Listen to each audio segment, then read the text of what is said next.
I was supposed to be in gym. These were some of the very first words my Read 180 student said to me. He had been described to me as an at-risk student who had several suspensions, and he also had problems with attendance in general. Our Read 180 mentor teacher explained that he was coming to her class because he needed work with reading and that our time together could make a big difference in his life. So no pressure, right? My student was a bit confused for our first interaction. He didn't know why, on the first day of a new class, that he had to sit down with a stranger and read a book, especially since he was looking forward to playing some basketball. That first day was a grind. He wasn't volunteering much. Even though he was very withdrawn, I kept up a confident tone as I tried to establish some common ground. He didn't play video games, he didn't read a lot of books, and he didn't even watch very much TV, so I wondered to myself, is this a kid at all? But after probing, I found that he and I both did like basketball. So that became our introductory topic for every time that we met. Even though he had only read 3 paragraphs on his own that first meeting, I could tell that he had a strong background in reading comprehension. He read at a good pace, only stopping at more difficult words.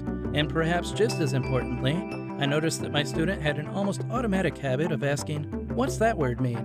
when he struggled. I was encouraged by this, but I still left that first meeting feeling apprehensive and worried about how I was going to get the student reading more on his own in our sessions.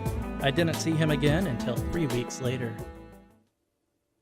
Coming back from a suspension, my student was a different kid altogether. He was no longer refusing to read. Instead, now I couldn't get him to stop reading.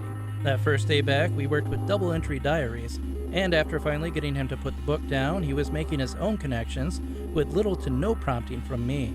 Throughout our remaining sessions, we worked with double entry a little bit more, but our main strategy became wonder words. An ongoing theme in our interactions were the phrases, "What's that mean?" and "Don't tell me, I got this."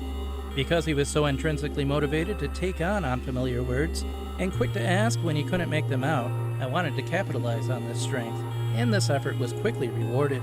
I noticed him pronouncing these same words confidently, even when they weren't our main focus at the beginning of our session.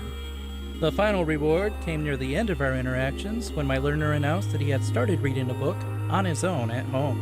I know that we'll only have 10 weeks with these kids, but knowing that my learner is picking up books on his own makes me feel like the experience will endure much longer.